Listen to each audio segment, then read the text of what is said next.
샬롬. 목사님께서 우리 어린이 설교를 해주셔서 제가 훨씬 설교가 쉬워졌습니다. 사람이신 예수님 이라는 제목으로 그 말씀을 드리려고 하는데, 짧은 설교 시간에 예수님에 대해서 얼마나 말씀을 많이 할 수 있겠습니까? 하나님의 복음이라고 우리는 많이 들었습니다. 하나님의 복음이라는 말은 곧 예수님에 대한 얘기입니다. 예수 그리스도가 하나님의 복음이시죠. 그래서 전 성경은 바로 예수님에 대해서 말씀을 하고 있습니다. 이 예수님에 대해서 그러면 우리가 알지 못하면은 이 복음, 복됨을, 복을 얻지를 누리지를 못하게 되는 것이죠. 평생 우리가 알아가야 될 것이 하나님의 복음인 예수님이십니다. 예수님을 알게 될 때 우리는 또 그를 보내신 하나님도 알게 되고 합니다만은, 오늘 이 시간에는 사람이 되신 예수님에 대해서 생각을 해보려고 합니다. 예수님은 물론 하나님이십니다. 그런데 사람으로 세상에 오셨습니다. 그래서 오늘 아이들에게 물었죠. 예수님은 하나님이시고 사람이십니다 하니까 반반이 하나님이고 반반이 사람이고, 근데 그렇게 이해하는, 실제로 그만큼 어렵습니다. 어찌 사람이시고 또 하나님이 되실 수가 있는가? 그런데 오늘은 오늘 그거보다도 성경은 분명히 예수님이 사람이시라고 하는 많은 증거들을 말씀하고 있으니까 사람이신 예수님이 에 대해서 어떻게 사람이 되셔서 그 사람이 되신 의미가 무엇인지를 살피면서 우리 함께 은혜를 나누고자 합니다. 오늘 말씀에 보니까 자녀들은 혈과 육에 속하였음에 그도 또한 같은 모양으로 혈과 육에 함께 지니심은, 이렇게 말했습니다. 자녀들은 혈과 육에 속했다, 그 말이에요. 다른 말로 이 자녀들은 우리들을 말하는 것이죠. 하나님의 자녀들은 우리들, 예수님으로 말미암아 자녀들이 되었죠. 우리 자녀들이 혈과 육에 속했다.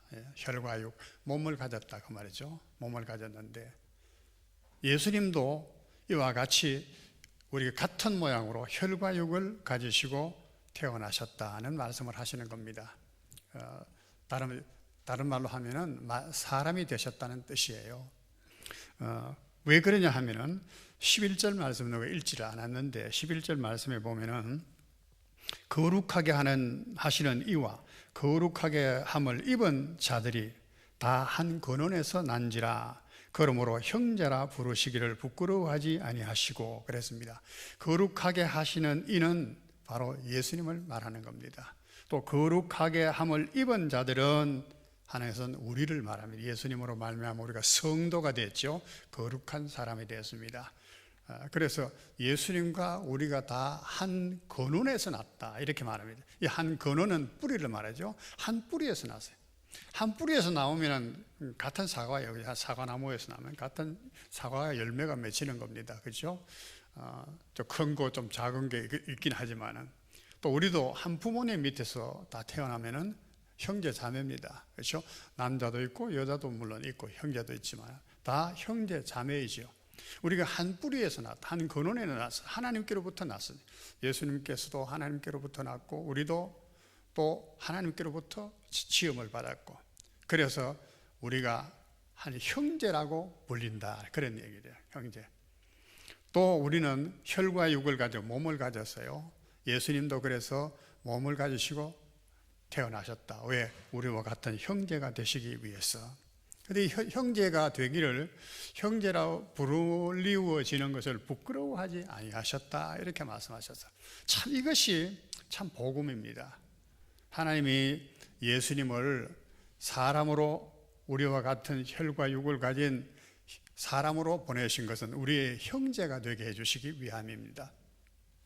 1장에 보면은 1장 그 2절과 히브리서 보면은 1장 6절 말씀에 보면은 그렇게 말씀하셨습니다.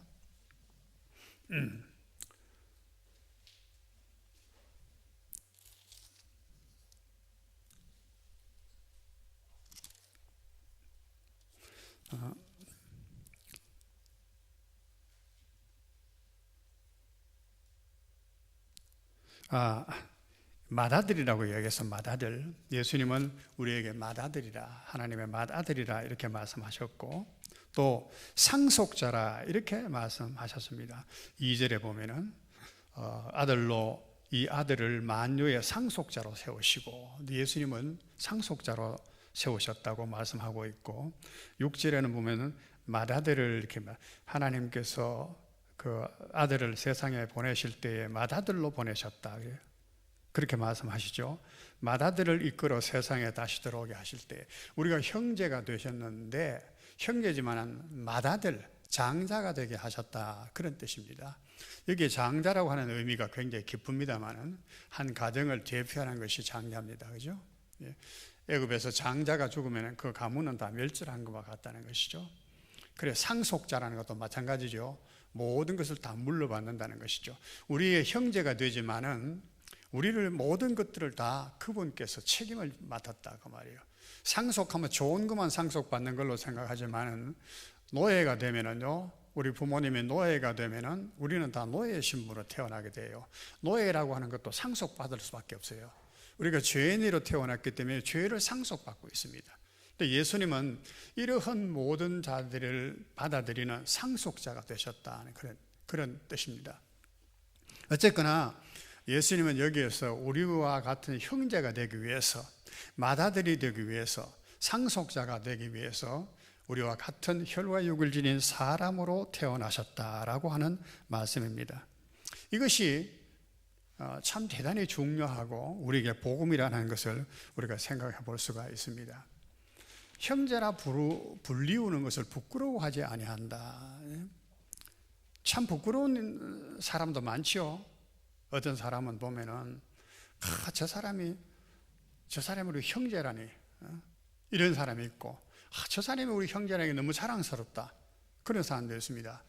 못났거나 어리석거나 악하거나 그런 사람들에게 내가 형입니다 또는 동생입니다 이렇게 말하기가 참 쉽지 않습니다. 어려운 거예요. 부모님에 대해서도 그렇죠. 부모님이 보면은 자식들을 키우느라고 고생하시고, 그래서 늙고 뭐 쪼글쪼글하고 폼이 없고 또 가난하게 옷을 입고 뭐 그러한 모습들, 배우신 것이 없는 그런 것들, 이런 것 때문에 자식들이 부모를 무시하는 경우가 많습니다. 그래도 자기는 대학 나왔는데 부모님은 그렇지도 못했고, 그래서 부모님을 아주 부끄러워하는 경우도 많이 있습니다. 근데 부끄러워하지 않는다는 거예요. 하나님의 아들이신 예수님은 우리를 형제로 여기시고 부끄러워하지 않는다. 이것이 참 복음이에요. 복음. 이것은 또 하나님이 우리 사람을 너무나 귀하고 사랑하고 존귀하게 여기셨기 때문이라는 사실을 우리가 알아야 됩니다.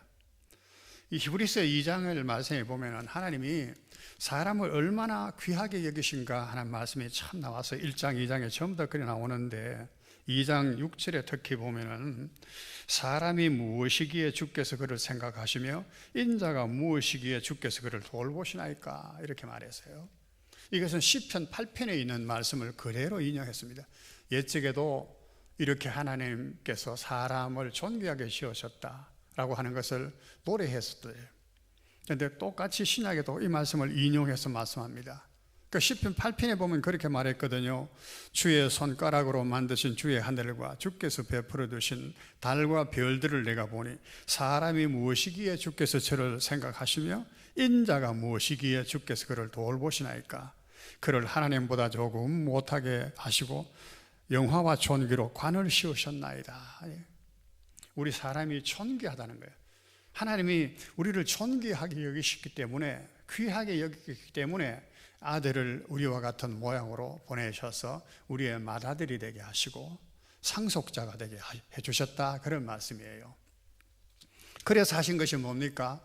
그래서 죄에 매여서 죽음을 두려워해서 죄에 매여 사는 사람들을 놓아주려 하시네요. 놓아준다. 우리 인생들이 죽는 것 때문에 다 그렇잖아요. 전부 다 죽는 문제. 최고의 문제가 죽음입니다. 죽음. 그 원수가 죽음인데, 그 병들어서 죽고 가난해서 뭐 해서 죽고 늙어서 죽고 다 하여튼 죽음이 최대의 원수예요. 그죠? 원수인데 이 죽음에 매여서 사는 거야. 신음하고 고통하고. 그런데 거기에서 놓아줘. 어떻게 놓아주시나요? 부활이라고 하는 것 때문에. 예수님이 부활하심으로 우리 인생이 영원히 산다는 거예요. 우리 사람이 부활해서 영원한 생명을 얻는다는 것을 우리에게 확실하게 보여주시는 것이죠. 이제 부활주일이 곧 우리가 앞에 두고 있습니다만은 그렇게 우리를 거기서 놓아주시려고 하고, 또 아브라함의 자손이 우리를 붙들어 주려고 한다, 그런 말씀을 했죠. 16절에는 우리를 붙들어 주려 하신다.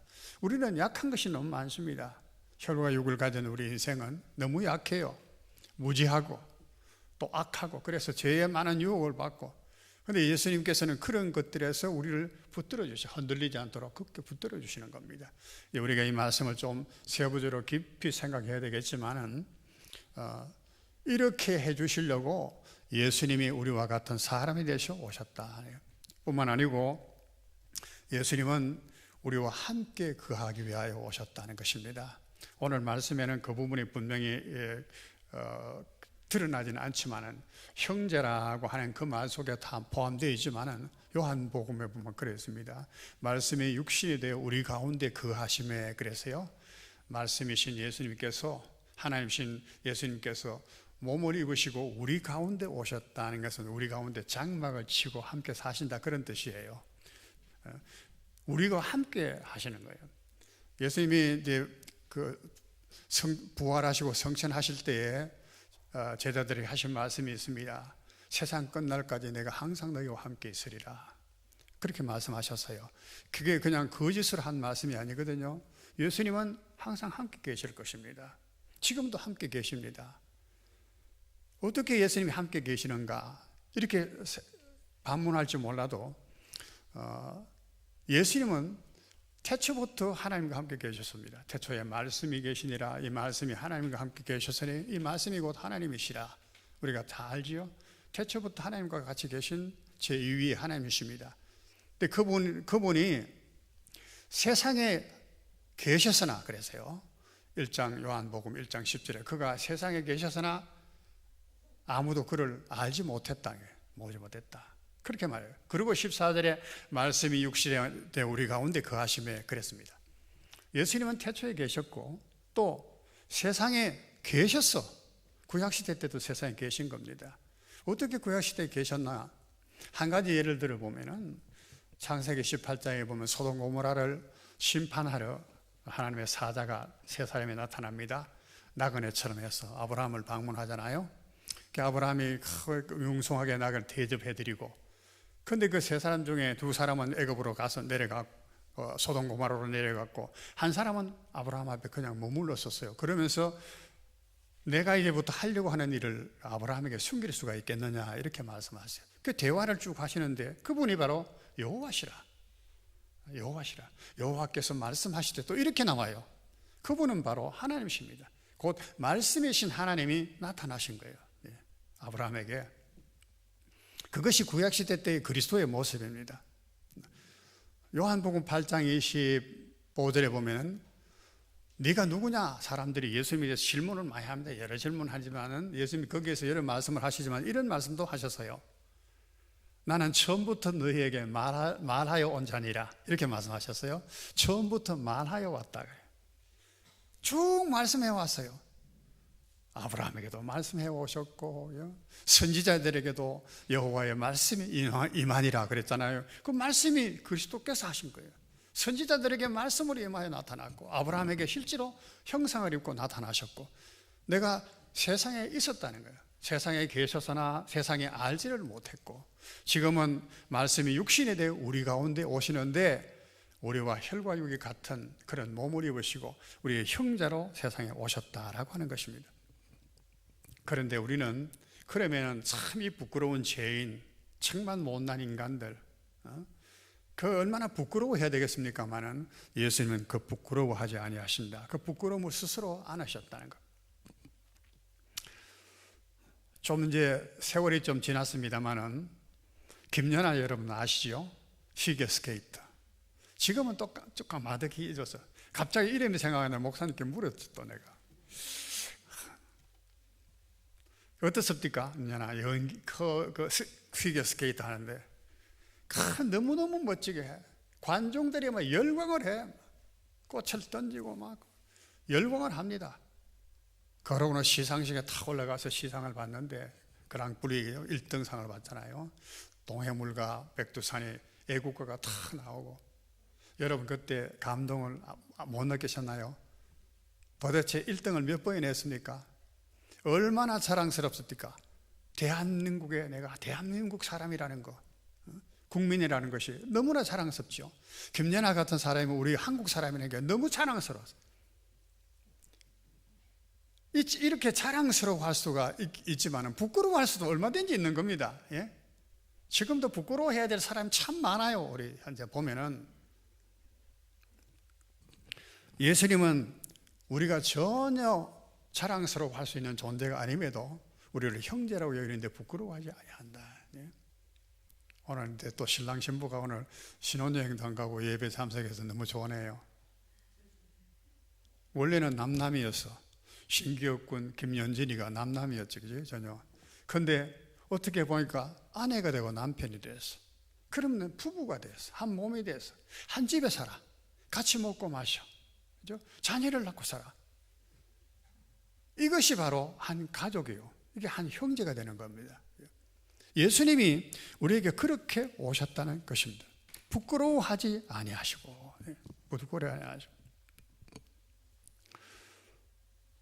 예수님에 대해서 우리가 좀 생각을 할 것인데, 우리는 예수님을 하나님의 아들로서 우리가 주라고 부르는 그런 우리의 죄를 사해 주시는 그런 하나님으로 높이 받들고 또 그를 섬기는 경외하는, 이것이 참 아름다운 신앙이라, 경건이다, 이렇게 생각을 많이 합니다. 틀리는 것은 아닙니다. 그러나 반면에 예수님은 정말 우리 형제와 같다라고 하는 것에 대한 생각은, 인식이 부족해요. 사람이다라고 하는 것, 그것에 대해서는 인식이 좀 부족하다, 그 말입니다. 예수님은 정말 사람이셨어요. 사람이셨어요. 예수님에게 가족에 대한 말씀이 마가복음 6장 3절에 있는데, 동리에 예수님과 사는 그 나사렛 동리의 사람들이 예수님을 뭐라고 말했냐 하면, 이 사람이 마리아의 아들 목수가 아니냐, 야고보와 요셉과 유다와 시몬의 형제가 아니냐, 그 누이들이 우리와 함께 여기 있지 아니하냐 하고 예수를 배척하니라 한지라, 이렇게 말했어요. 기록하고 있어요. 예수님께서 그 놀라운 그런 지혜로 사람을 가르치시고 말씀을 풀이해 주시고 또 이적과 능력을 행하셔서 귀신도 쫓아내시고 뭐 이렇게 하니까 너무 놀랍다는 말이에요. 너무 놀라워. 그러면서도 가만히 보니까 마리아의 아들이야, 목수야. 이때는 요셉은 벌써 일찍 돌아가신 것 같아요. 그 요셉의 이야기는 없어요, 그죠? 그리고 그 형제들로 야고보, 요셉, 유다, 시몬이라고 하는 형제들의 이름을 다 알고 있어. 몇 형제가 있습니까? 4형제가 있어요, 그죠? 4형제. 그 다음에 누이들이 했으니까 누이들도 있는 거야. 누이들이 복수니까 한 사람은 아니죠. 적어도 2사람이 이상이야. 2사람이라 치면은 예수님의 동생으로서는 4사람이에요. 4형제가 있어요. 맞나요? 예수님까지 하면 몇 남매입니까? 계산이 잘 안 돌아가나? 우리 집도 7남매였는데 7남매. 예전에는 뭐 그렇게 많이 나왔어요. 7남매. 그런데 예수님을 보면은 목수라고 달려줬고, 그 다음에 사람들이 무시를 해서, 지금도 그렇지만은 뭐 특별한 게 없으니까 부도 있는 것도 아니고 명예도 있는 것도 아니고, 그래서 배척한지라, 지혜가 있고 그런 능력을 행해 보여주셨음에도 불구하고 배척을 했다는 거야. 그 말은 무시당했다, 그 말이 아니에요. 예수님이 무시당하신 거예요. 우리가 하나님의 아들이라고 하는 예수님이 굉장히 어떤 요즘 말로 금수저 같은 그런 어떤 특별한 그런 그 분으로 우리가 생각을 하지만은, 예수님은 어떤 그런 특권을 가지신 분으로 살지 않으셨습니다. 오늘 그걸 생각해 봐야 돼요. 우리가 그걸 한번 비교해 봐요. 예수님 걸 한번 비교해 봅니다. 예수님은 우리와 같은 형제가 된 거예요. 혈과 육을 가진 사람이 되셨어요. 우리와 같은 성령이 같은 사람으로 온 거예요. 야고보서 5장 17절에 보면 엘리야도 우리와 같은 성령이 같은 사람이로되 하나님 앞에 다 기도했어요. 3년 6개월 동안 땅에 비가 안 내렸다. 엘리야를 이야기하면서 우리와 같은 성령의 사람이라 그랬잖아요. 예수님도 그래요. 우리와 같은 성령, 기질을 가진 분이다는 거예요. 특별한 어떤 특권을 가지고 사신 분이 아닙니다. 금수적인 삶을 산 게 절대 아닙니다. 그는 가난했어요. 가난했어. 그분께서 이제 자라가신 것이 누가복음 2장에 오늘 읽지는 않았습니다만 주호에는 올렸습니다. 그게 기록해 놨는데 여러분 보시면 압니다.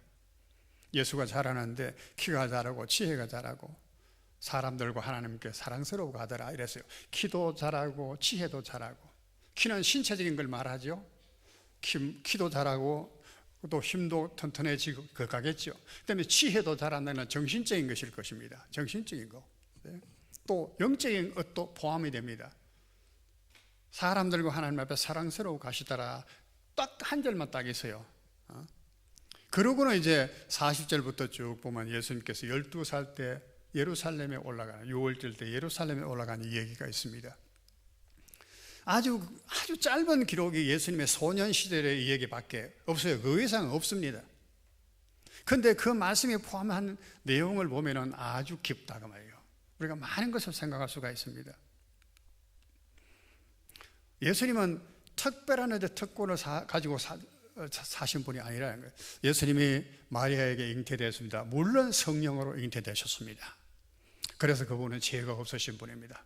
이 부분은 좀 난해한 분입니다. 오늘 이 설교 시간에 그 부분은 제외해 놓습니다. 어머니 마리아에게 몸에 잉태되셨어요. 몇 달 동안 태중에 있었을까요? 잘 모르시더라고. 사람으로 태어났다고 말하면서 잘 모르시더라고. 그런데 성경을 보면 예수님이 기한이 되매 그랬어요.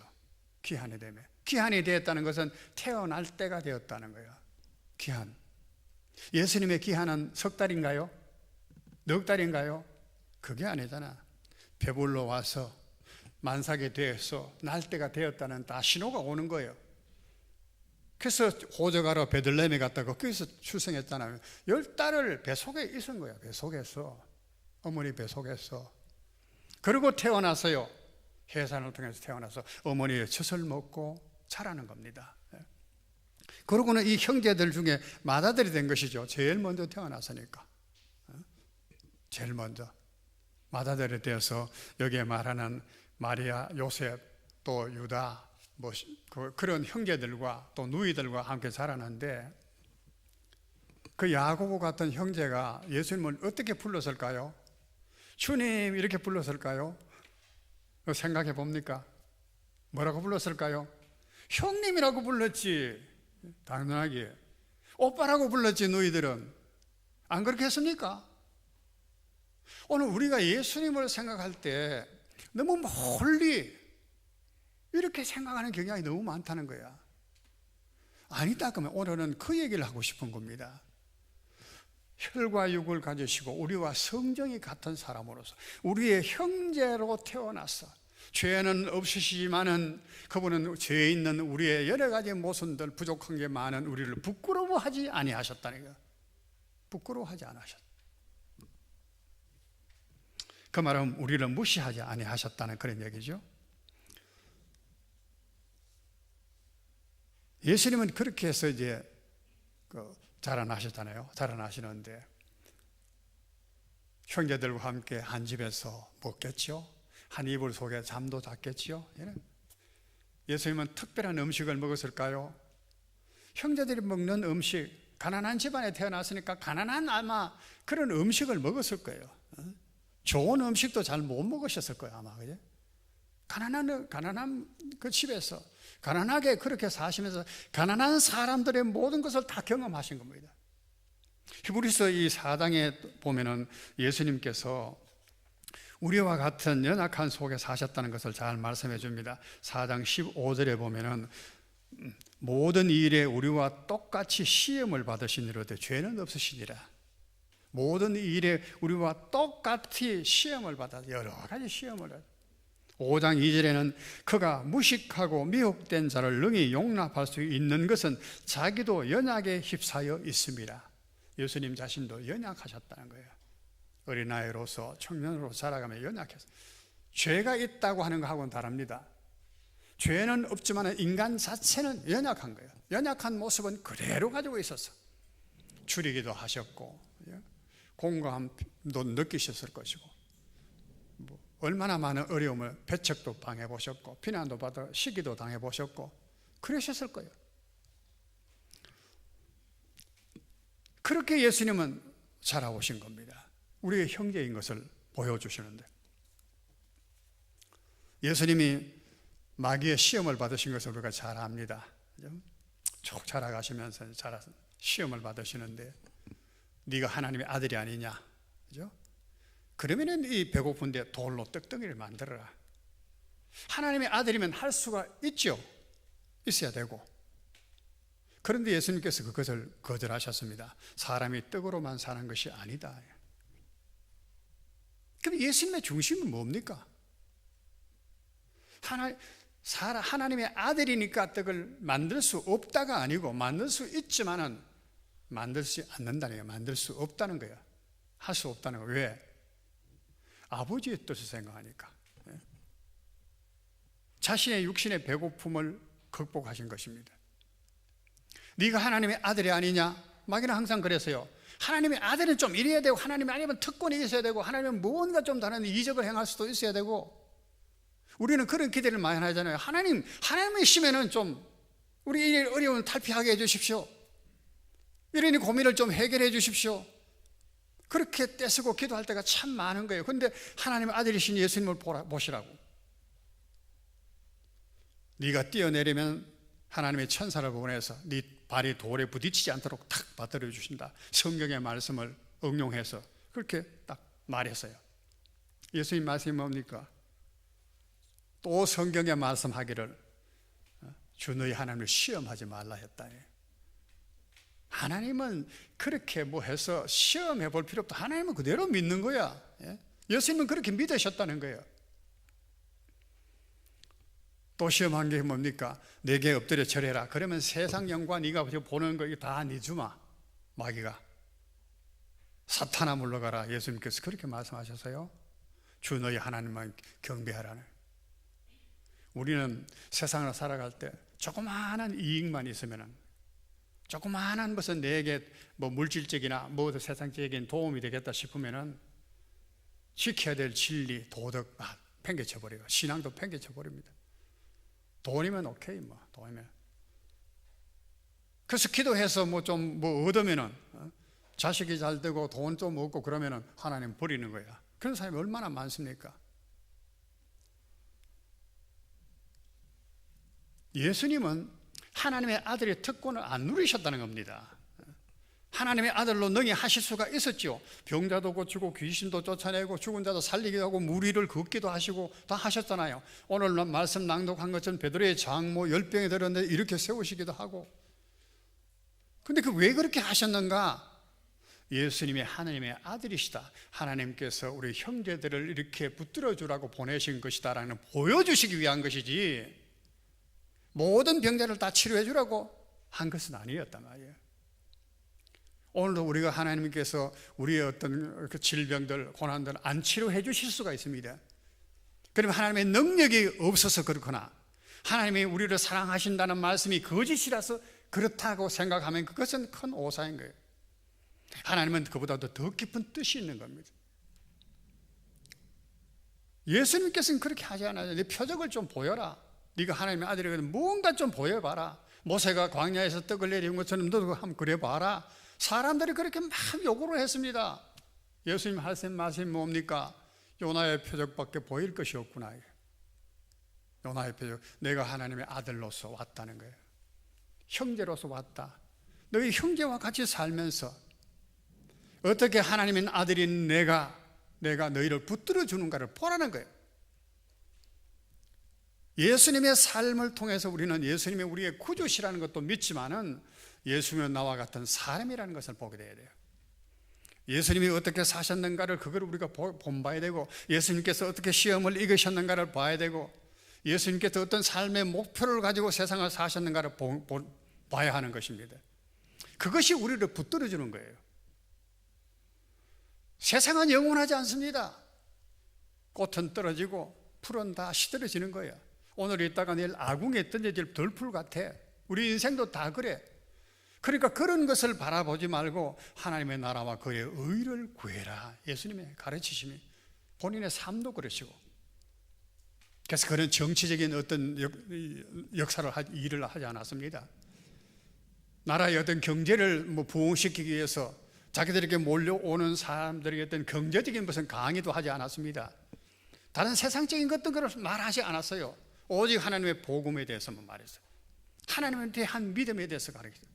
그리고 자신이 또한 그렇게 믿고 살아가셨습니다. 예수님은 어떻게 이렇게 극복할 수 있었는가? 어린 시절의 예수님의 삶의 모습을 보면 그렇습니다. 30세가 되어서 예수님이 그의 사역을 시작하시기 전까지, 30세까지는 아까 말씀처럼 누가복음 2장에 있는 그 짧은 몇 절밖에 예수님의 소년시대 이야기가 없어요. 그런데 거기에 보면은 예루살렘에 올라갔을 때나 또 나사렛에서 고향에 내려왔을 때나 부모님을 받들어 순종하여 섬겼다, 그런 말씀이 있어요. 받들어 순종하여 섬겼다. 예수님은 삶 속에서요, 키가 자라고 치혜가 자라듯이 보통의 아이들처럼 그렇게 자란 것입니다. 오늘 이 말씀 속에서 우리가 자녀들을 어떻게 키워야 되고, 또 우리 청년들이 어떻게 자라가야 되는지를 배울 수 있어야 됩니다. 부모님을 순종하여 받들었다는 말은 대단히 중요한 말입니다. 부모를 순종하라, 그 도덕 윤리적으로 말씀하신 것이 아니고, 이 부모님들은 하나님의 교양과 훈계로 양육하는 분이에요. 그렇잖아요? 우리는 부모님을 통해서 하나님을 알게 돼요. 아버지를 통해서 하나님 아버지를 알게 돼요. 땅의 아버지를 통해서 하나님의 아버지를 우리가 배우게 되는 겁니다. 어머니의 말씀을 들으면서 우리는 뭘 배웁니까? 오늘 찬송을 불렀죠. 나의 사랑하는 책 비록 헤어졌으나. 그럼 찬송 아더만요. 어머님의 무릎 위에 앉아서 이 아이를 위해서 기도하고 이 아이와 함께 기도하기로 유아세례 베풀 때 다 서약하잖아요. 어머니가 아이를 양육하는, 부르고 하는 모든 것들이 말씀에 기초한 교육입니다. 이 가정교육이에요. 그래서 예수님은 그 가정교육을 통해서 배우는 겁니다.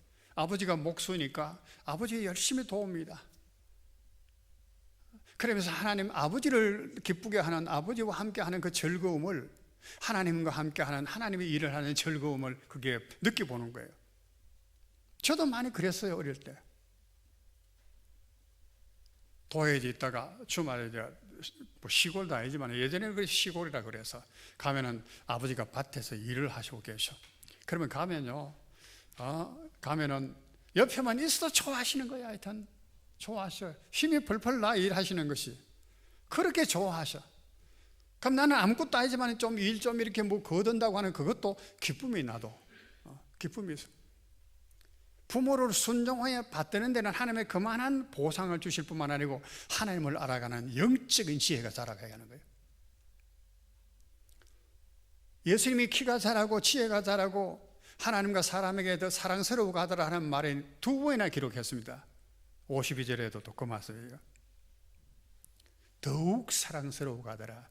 하나님의 사랑스러워 가는 것은 세상 일 잘한다고 하나님 사랑하시는 거 아니잖아요. 얼마나 그가 하나님 앞에서 하나님이 기뻐하시는 대로 살아가는가에 따라서 하나님의 사랑을 받는 것이지. 예수님은 바로 부모님을 순종하여 받드시는 가운데 하나님을 알아가는, 하나님을 섬겨가는 그것을 배워갔다는 것입니다. 신앙이 자라갔다, 그런 말이야. 쉽게 말하면 12살 때 예루살렘에 올라갔습니다. 근데 유월절을 보내려, 유월절을 지키고 이제 내려갔는데 부모님들 다 내려갔어요. 갔는데 예수님은 어렵건 같은 또래 아이들하고 같이 내려오는 줄 알고 가다가 보면 예수가 없어. 그래서 예수님을 찾으러 갔잖아. 그래 왔던 길을 다시 또 돌아가서 예루살렘에 또 갔더니만 예수님께서 뭐라고 계셨습니까? 그 예루살렘 성전에서 랍비들, 율법의 선생님들과 대단한 분들이죠. 앉아가지고 말씀을 묻기도 하고 또 대답하기도 하시고 이러고 계시잖아요. 나흘 동안이나. 여러분 상상이 갑니까? 12살 때.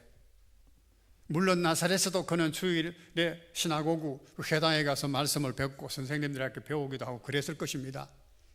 여기는 우리가 신앙 교육의 중요성을 말하는 겁니다. 그런데 예루살렘에 최고의 선생들이 있는 거예요. 그렇잖아요. 예루살렘에 최고의 율법 선생들이 있는 겁니다. 거기에 가서 말씀을 들으니까 이건 더욱 귀가 확 열리는 문제야. 그 매료된 거야. 예루살렘의 율법 선생님들하고는 좀 차원이 달랐던 것 같아. 다 그분들에게 묻기도 하고 대답하기도 하고 나흘 동안 식사는 어떻게 했는지 몰라. 잠자리는 어떻게 하시는지 몰라. 저도 조금 경험이 있어서요. 말씀의 맛을 알면요 잠이 안 와요. 시간 가는 줄 모릅니다. 예수님이 그랬어. 어머니가 걱정이 되죠. 아이야, 우리가 얼마나 걱정한 줄 아느냐, 우리에게 어떻게 이럴 수가 있느냐. 그러니까 뭐라고 말했습니까? 내가 아버지 집에 있어야 될 줄을 알지 못하셨습니까? 이랬다고. 내가 아버지의 집에 있어야 될 줄을 알지 못하셨습니까? 이 얼마나 놀라운 대답입니까? 어떻게 보면은 부모님께 배은망덕하고 불효막측한 대답이죠. 엄마 아버지가 그렇게 나흘 동안 걱정하며 자꾸 찾아왔는데 그거에 대해서는 죄송합니다 그런 말 한마디도 없고, 내가 아버지 집에 있어야 될 줄을 알지 못하셨습니까? 벌써 이때만 해도 예수님이 하나님에 대해서 얼마만큼 알고 있었나 하는 것을 단적으로 드러낸 거예요. 그러면서도 나사렛에 내려가서 부모님을 받들어 순종해 섬겼다는 거예요. 부모님의 말씀을 따라 살면서. 우리가 하나님을 아는 지혜는 꼭 이 교회 와서만 듣는 건 아니에요. 가정의 부모님으로부터 배우고 성경 말씀으로부터 배우고, 그리고 이제 자연으로부터도 배우고, 목수일을 하면 배우고, 공중나는 새를 봐라, 들의 백합화를 봐라, 전부 다 예수님께서 세상적인 그 모든 것을 보시면서 지혜를 얻은 겁니다. 지혜를. 그는 그렇게 자라갔어요. 내가 아버지의 집에 있어야 될 거, 그러니까 아버지의 일을 해야 되는 건 너무나 당연한 것 아닙니까? 드디어 30세가 되어서 세례를 받을 때에 하늘의 문이 열리고 이는 내 사랑하는 아들이요 라고 하나님께서 인쳐 주시죠. 그때부터는 일상적인 모든 것을 제쳐두고 지금까지는 어머니를 위해서 살았습니다. 형제들을 위해서 가장으로서 다 살았습니다. 목수일을 하면서 가정을 꾸려갔습니다. 소년 가장 괜찮지만 예수님도 그랬어요. 소년 가장이셨어요. 남편이 없는 아내는요, 자식이 아들이 남편과 같아요. 의지하는 거예요. 어린 동생들은 다 형님을 바라보고 또 오빠를 바라보는 겁니다. 예수님은 그렇게 사신 것이에요. 특권을 가지고 사신 것이 아닙니다. 말씀을 통해서 배우고 자연을 통해서 배우면서 더욱 사랑스러워 예수님을 가셨어요. 우리가 예수님을 특별한 존재로 자꾸 여기시면은 예수님을 가까이 가는 것이 멀어지는 것이고 예수님을 바르게 배우지를 못할 때가 많습니다. 30세가 되실 때까지 예수님은 아무것도 못하셨습니다. 어떤 면에 보면 그죠? 남자가 태어나가지고 적어도 세상에 뭘 한가닥을 해야 이름이라도 날려야지, 이런 거 저런 거 없었어. 해외여행도 제대로 못하신 거예요. 요즘 같으면 우리가 아무리 음식을 지금 못 먹어도 예수님 당시에 예수님만큼 못 먹고 살겠습니까? 예수님만큼 옷을 우리가 못 입고 살겠습니까? 십자가에 달릴 때도 호지로 딴 옷 한 벌 딱 예수님 거기다 한데, 그분은 세상의 어떤 것들을 누리지 않았습니다. 30세까지는 어떤 일도 하시지 않고 그저 가정을 돌보시고 하셨어요. 그러면서 자라가셨어요. 불과 3년 공생애를 보내신 후에 십자가에 죽으신 겁니다. 십자가, 그것은 흉악한 처형입니다. 죄수들이 당하는 형벌입니다. 수치요 고통스러운 것이 십자가입니다. 거기에 죽으셨습니다. 인간적으로 예수님을 보면은 정말 아무것도 아니에요. 아름다운 풍채도 모양도 없고 우리가 흠모할 만한 아름다운 것이 아무것도 없도다는 말이 맞는 거예요. 아무것도 없는 분이에요. 그런데 우리는 예수님을 지금 믿는다고. 33해를 사시다 가셨어요. 결혼도 안 하시고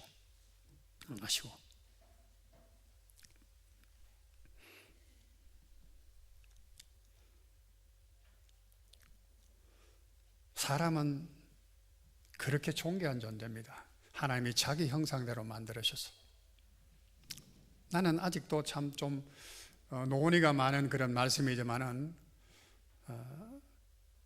하나님의 아들들이 창세기에 보면 사람의 딸들의 아름다움을 보고 자기의 좋아하는 사람들을 아내로 취해서 자식을 낳았다, 그런 말씀이 있어요. 하나님의 아들들이라고 하는 것이 누구를 가리키느냐? 천사를 가리킨다, 또는 무슨 아담의 그런 그 자손들을 가리킨다, 뭐 이렇게 경건한 사람 자손들을 가리킨다, 논의가 많아요. 천사들을 가리킨다고 하는 말이 어떤 면에서 일리가 있습니다. 그런데 사람의 딸들의 아름다움이 얼마만에 했으면은 아내를 취했겠는가? 하나님이 사람을 자기 형상으로 지었는데 오늘 이 모습으로 사람을 지으셨잖아요. 얼마나 아름다운 모습인가? 예수님도 우리와 같은 모습으로 오신 거예요. 눈도 있고 코도 있고 숨 쉬는데요, 잡수시는 입도 있고 그렇게 오신 거예요. 사람의 모습을. 나는 그것이 도무지요, 어떻게 피조물인 인간의 모습을 가지고 오셨을까? 우리는 때때로 천사가 너무나 좋다, 천사 같았으면은.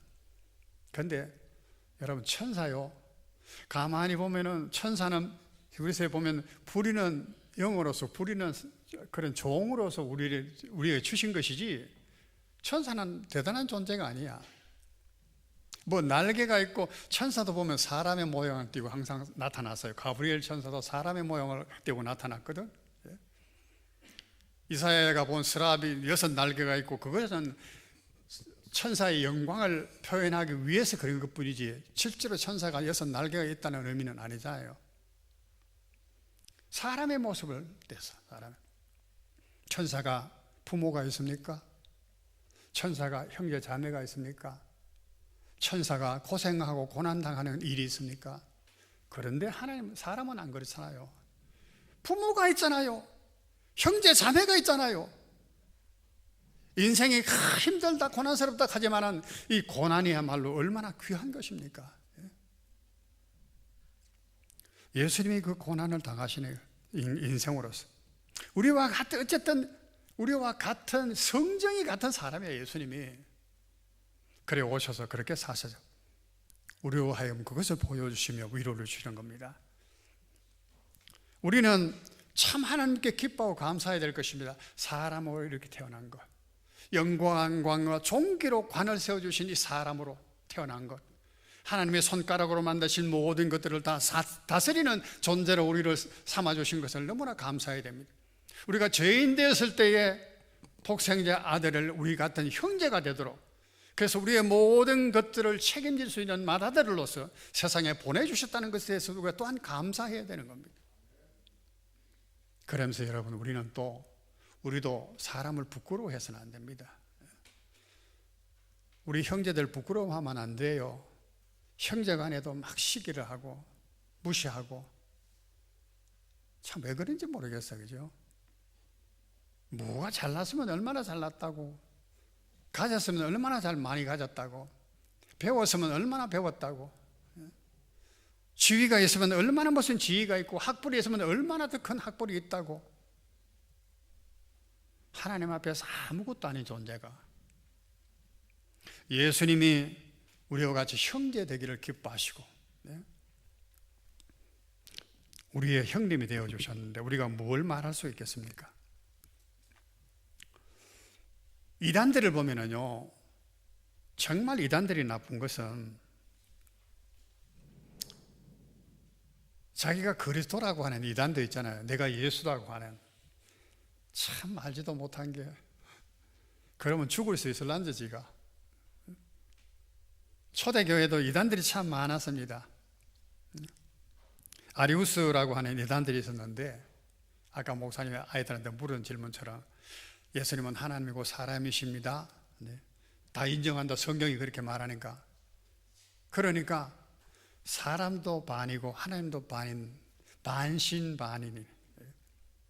그러니까 어떨 때는 신적인 그런 모습이 나타나고 어떨 때는 인간적인 모습이 나타나고, 십자가에 못 박힐 때는 예수님이 사람적인 신적인 모습은 사라지고 인간적인 모습만이 드러나고, 이 뭐 형형색색 변하는 거야.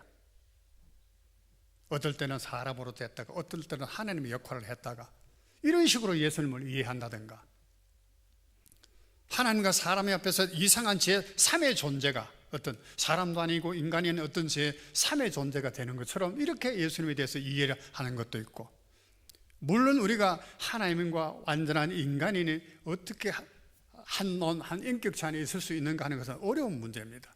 이해할 수 없는 문제입니다. 그러나 성경은 분명히 그렇게 말씀하고 있는 겁니다. 우리가 하늘나라 가면 아마 그것을 알게 될 것입니다. 그렇게 예수님에 대해서 우리가 잘 오해하도록 만들고, 천주교에 같은 데 가면 또 뭐 합니까? 마리아를 숭배하죠. 마리아. 우리가 예수님께 감히 어떻게 가겠느냐? 어머니 마리아를 힘입어서 가면은 예수님께서 다 우리가 기도를 응답해 주신다. 마리아 앞에 가서 절하고. 이게 뭡니까? 예수님은 우리의 형제라고 그랬는데, 우리 형님 하면 되는데, 우리 주님 그렇게 부르면 되는데, 왜 가운데 엉뚱한 걸 넣어요? 거리를 멀게 하려고 하는 겁니다. 굉장히 경건한, 굉장히 겸손한 것처럼 가장하면서 실제로는 예수님과 우리의 사이를 갈라놓는 겁니다. 에덴 동산에 뱀이 그랬잖아요. 하나님이 정말로 뭐 하지 말라 하더냐, 하나님과 우리 사이를 이간질해내는 것. 예수님은 멀리 계신 분이 아닙니다. 그는 태초부터 계셨고 구약시대 때도 세상에 계셨습니다. 그러나 사람들이 알지를 못했습니다. 오늘 이제는 부활하신 예수님께서는 신령한 몸을 가지시고 우리 가운데 함께 계시는 겁니다. 세상 끝날까지 너희와 항상 함께 있으리라, 그런 겁니다. 예수님께서 부활하셨을 때에 그 몸은 신령한 몸이 되셨지요. 문을 닫아놨는데도 그냥 들어오셨어요. 그냥 호련히 사라졌어요. 떡도 자수셨어요. 엠마오 제자들 앞에 나타나셔서 모습이 달라졌어요. 이 모습들이 뭡니까? 이게 하늘의 형체라고 하는 거예요. 고린도서에 보면은 하늘의 형체, 우리가 육신의 몸이 있는 것처럼 영의 몸도 있다는 거예요. 영의 몸. 그런 모습으로 주님께서는 성령과 더불어 우리와 함께 하시는 거예요. 우리는 그분을 바라보면서 또 그분 앞에, 그분을 가까이서 기도할 수가 있는 겁니다. 마지막으로 한 말씀만 드리겠습니다.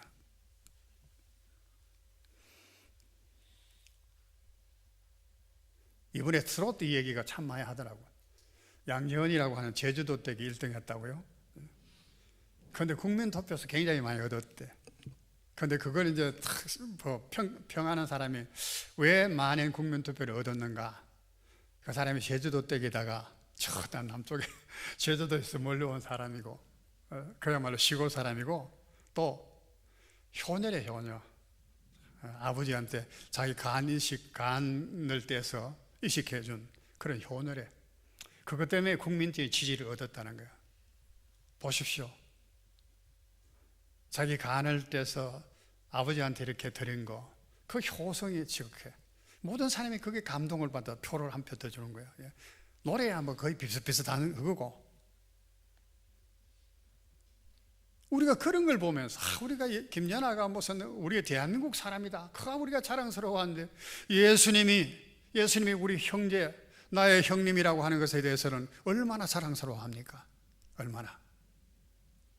십자가에서 예수님이 운명하시기 전에 이렇게 어머니 보고, 마리아 보고 뭐라고 말씀하셨습니까? 여자여 보소서, 아들이니이다 했어요. 이 말씀이 참 이해하기 어려운 것 같지만 또 굉장히 쉬워요. 여자여 했을 때는 예수님이 하나님의 아들이라고 하는 신분에서 보는 겁니다. 당신은 한낱 여자에 불과한 존재야. 미천한 여자. 그런데 아들입니다. 그런데 나는 아들로서 십자가에 죽습니다. 나는 아들이고 하나님의 아들입니다. 당신의 아들이고 하나님의 아들입니다. 그 뜻이지요. 어머니를 보면서 거기에 얼마나 어머니에 대한 인간적인 그런 사랑이 담겨 있었습니까? 여자에 대한 불쌍한 마음이 담겨 있습니까? 여자여 보소서, 어머니입니다.